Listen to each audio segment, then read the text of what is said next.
Assalamualaikum warahmatullahi wabarakatuh. Salam sejahtera untuk kita semua. Tabi pun. Baik, di sini saya perwakilan dari kelompok 12 mata kuliah akuntansi keuangan menengah yang akan membahas mengenai materi akuntansi pajak penghasilan.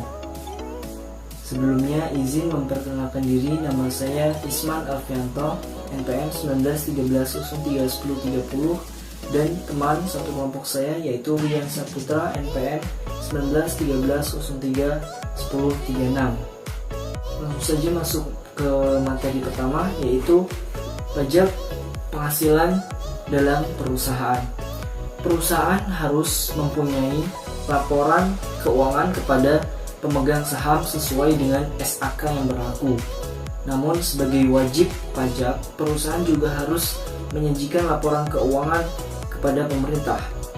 Dalam hal ini, Direktorat Jenderal Pajak, sesuai dengan keputusan perpajakan dalam sebuah surat pemberitahuan tahunan pajak penghasilan badan atau SPT tahunan PPh badan. Akuntansi pajak penghasilan.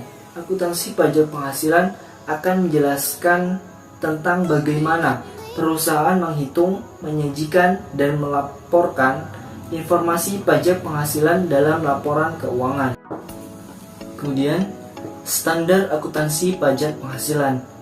PSAK 46 pertama kali diterbitkan pada tahun 1997.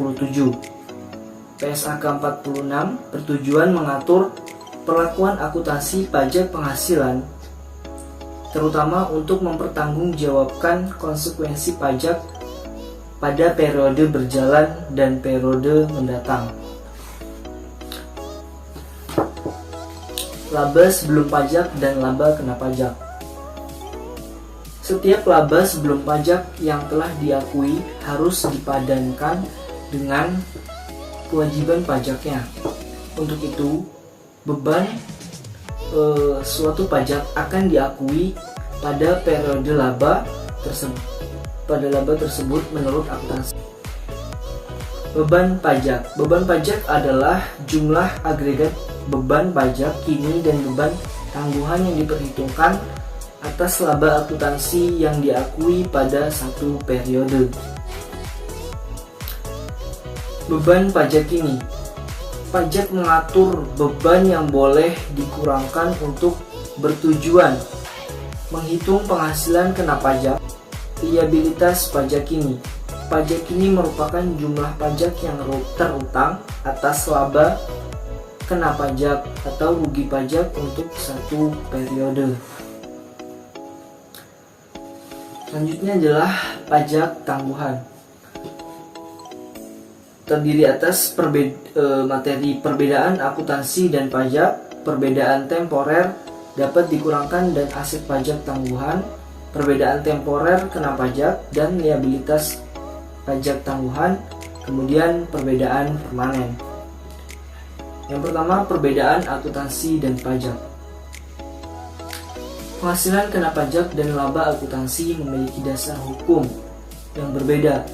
Pajak dikenakan dan dihitung berdasarkan ketentuan perpajakan, sedangkan laba akuntansi dihitung sesuai dengan kaidah dalam standar akuntansi. Yang kedua adalah perbedaan temporer dapat dikurangkan dan aset pajak tangguhan. Perbedaan temporer yang dapat dikurangkan adalah perbedaan temporer yang menimbulkan jumlah yang dapat dikurangkan dalam penentuan laba kena pajak. Selanjutnya, perbedaan temporer kena pajak dan liabilitas pajak tangguhan. Perbedaan temporer kena pajak menurut PSAK 46 revisi 2013 adalah perbedaan temporer yang menimbulkan kena pajak dalam penentuan laba kena pajak dalam periode masa yang akan datang. Kemudian ada perbedaan permanen. Perbedaan permanen adalah perbedaan antara laba sebelum pajak dengan penghasilan kena pajak yang tidak dapat dipulihkan di masa yang akan datang. Perbedaan ini secara permanen tidak akan hilang karena terdapat perbedaan esensi dalam pengaturan pajak dan akuntansi. Kemudian ada kompensasi kerugian yang terdiri atas definisi dan ketentuan kompensasi kerugian, pajak tangguhan akibat kompensasi kerugian, dan penyesuaian atas aset pajak tangguhan. Pertama, definisi dan ketentuan kompensasi kerugian. Kompensasi kerugian adalah kompensasi yang diberikan kepada suatu entitas yang mengalami kerugian untuk tidak membayar pajak pada periode berikutnya sejumlah kerugian yang telah diakui atau dibatasi oleh waktu. Yang kedua, pajak tangguhan akibat kompensasi kerugian. Manfaat kompensasi tersebut akan diakui sebagai pendapatan pajak tangguhan atau manfaat kompensasi kerugian dan disajikan sebagai beban pajak. Yang ketiga adalah penyesuaian atas aset pajak tangguhan. Entitas mengakui bahwa aset pajak tangguhan yang tidak diakui sebelumnya apabila kemungkinan besar laba kena pajak masa yang akan datang tersedia untuk dipulihkan. Materi selanjutnya, isu dalam pajak penghasilan, yaitu terdapat perubahan tarif pajak. Yang kedua, pajak atas entitas asosiasi dan anak. Yang ketiga, kombinasi bisnis dan goodwill. Yang keempat, laba operasi normal dan laba komprehensif. Kemudian, penyajian dan pengungkapan akuntansi pajak penghasilan.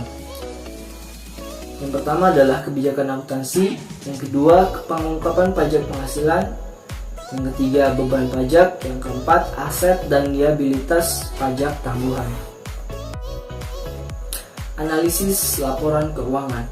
Tarif pajak efektif merupakan perhitungan pajak dibagi dengan laba sebelum pajak. Jika menggunakan total beban pajak disebut sebagai tarif pajak atau dikenal sebagai effective tax rate. Sementara itu, jika pajak dihitung hanya atas pajak kini disebut tarif efektif pajak kini atau sering disebut current effective tax rates atau CETR. Baik, mungkin itu saja yang dapat saya sampaikan. Apabila terdapat kesalahan, saya mohon maaf. Saya akhiri. Wassalamualaikum warahmatullahi wabarakatuh.